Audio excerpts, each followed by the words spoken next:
Good morning students. आज हम निर्देशांक ज्यामिति पढ़ा रहे हैं, जिसमें एक्सरसाइज 7.3 में लास्ट सवाल चल रहा है 5 नंबर। ये लास्ट है निर्देशांक ज्यामिति, इसके बाद समाप्त हो जाएगा। इसके बाद अगले वीडियो में हम लोग त्रिकोणमिति का सवाल हल करेंगे, जो कि 8 नंबर है। 7 नंबर में निर्देशांक ज्यामिति था, 8 नंबर उसको हल करेंगे।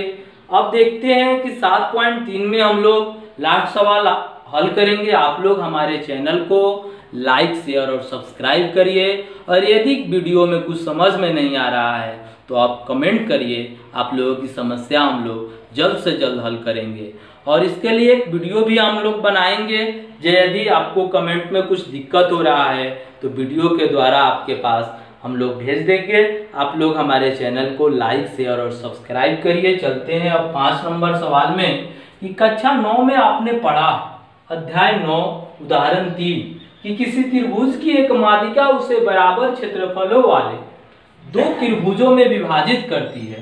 उस त्रिभुज ABC के लिए इस परिणाम का सत्यापन कीजिए, जिसके शीर्ष A 4, B 3, -2 और C 5, 2 है। तो सबसे पहले एक त्रिभुज है ABC।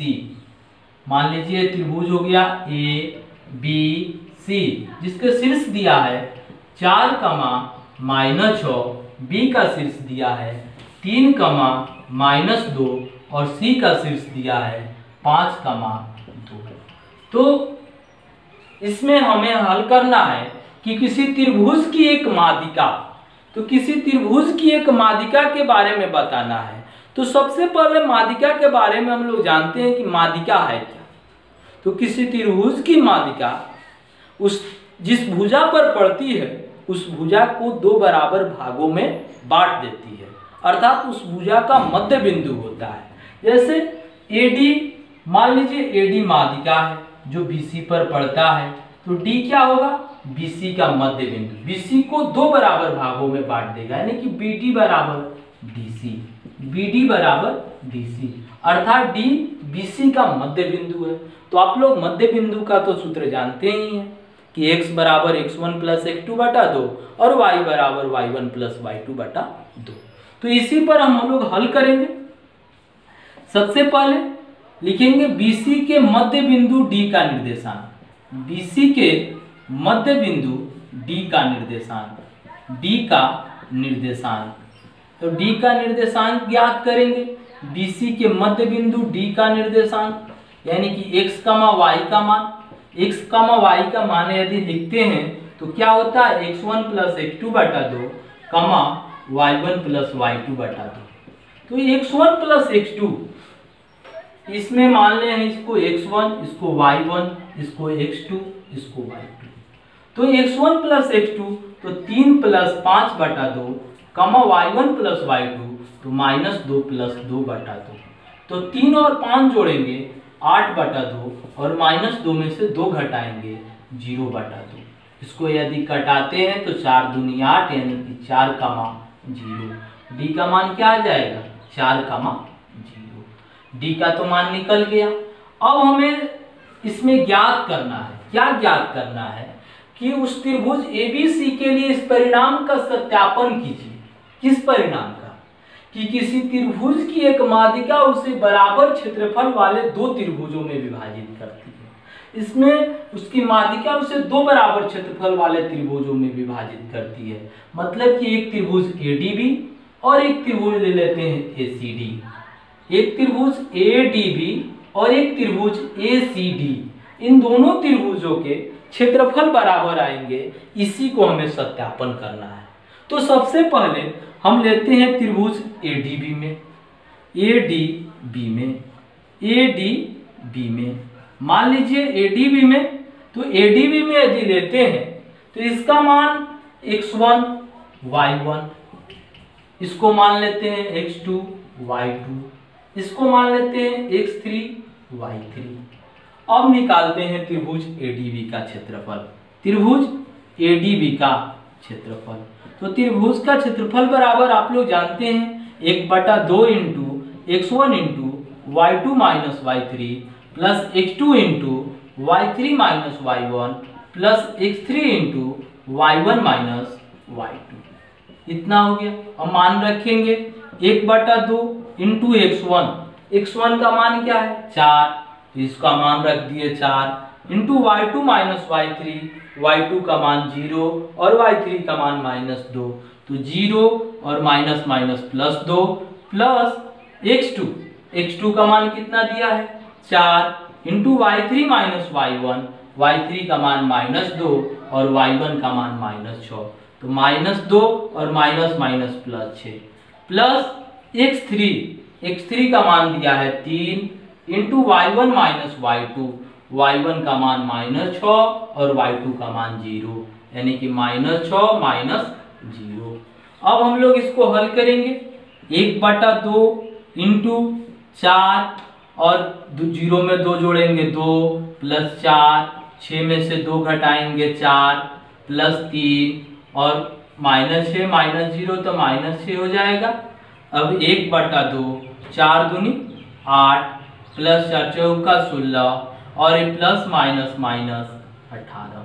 यदि 16 और 8 जोड़ते हैं कितना होता है 24 माइनस 18, 24 में से 18 घटाते हैं तो 1/2 गुना 6 यानी कि 3 वर्ग मात्रक। कितना आ गया 3 वर्ग मात्रक। इस त्रिभुज ADB का क्षेत्रफल, इसका त्रिभुज ADB का क्षेत्रफल। अब निकालते हैं हम लोग त्रिभुज ACD का क्षेत्रफल। तो त्रिभुज ACD में, अब त्रिभुज ACD में यहां हम बनाते हैं त्रिभुज ACD में।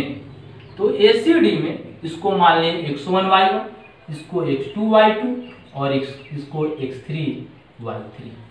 तो त्रिभुज ACD का क्षेत्रफल बराबर, त्रिभुज ACD का क्षेत्रफल बराबर, पहले तो सूत्र लिखेंगे वही 1/2 into x1 into y2 minus y3 plus x2 into y3 minus y1 plus x3 into y1 minus y2 बराबर 1/2। हम मान रखेंगे x1 का मान 4 इंटू y2 माइनस y2 का मान 2, y3 का मान 0 प्लस x2 का मान दिया है 5 इंटू y3 माइनस y3 का मान 0 माइनस y1 का मान -6 तो minus minus plus 6 plus x3 का मान दिया है 4 इंटू y1 माइनस y1 का मान -6 माइनस y2 का मान 2 है तो 2 रख देंगे।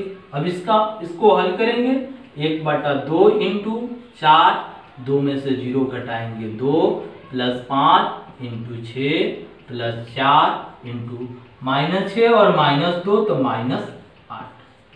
इतना हो गया।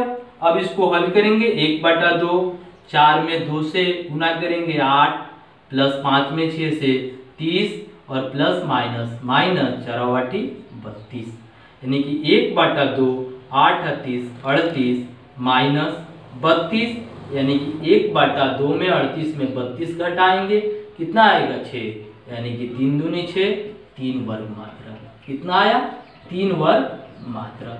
इसी को सत्यापन करना था।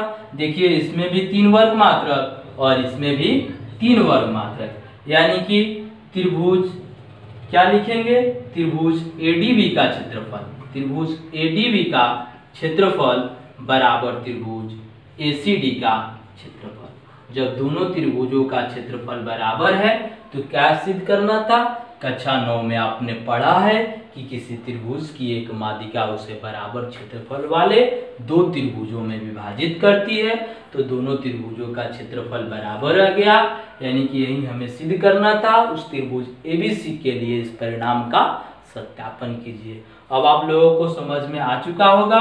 आप लोग हमारे चैनल को लाइक शेयर और सब्सक्राइब करिए, साथ ही इसमें कमेंट भी करिए कि आप लोगों को कुछ समझ में नहीं आ रहा है तो, और समझ में भी आ रहा है तो इसके लिए भी कमेंट करिए, और आपकी कोई भी समस्या को हम लोग जल्द से जल्द दूर करेंगे। धन्यवाद।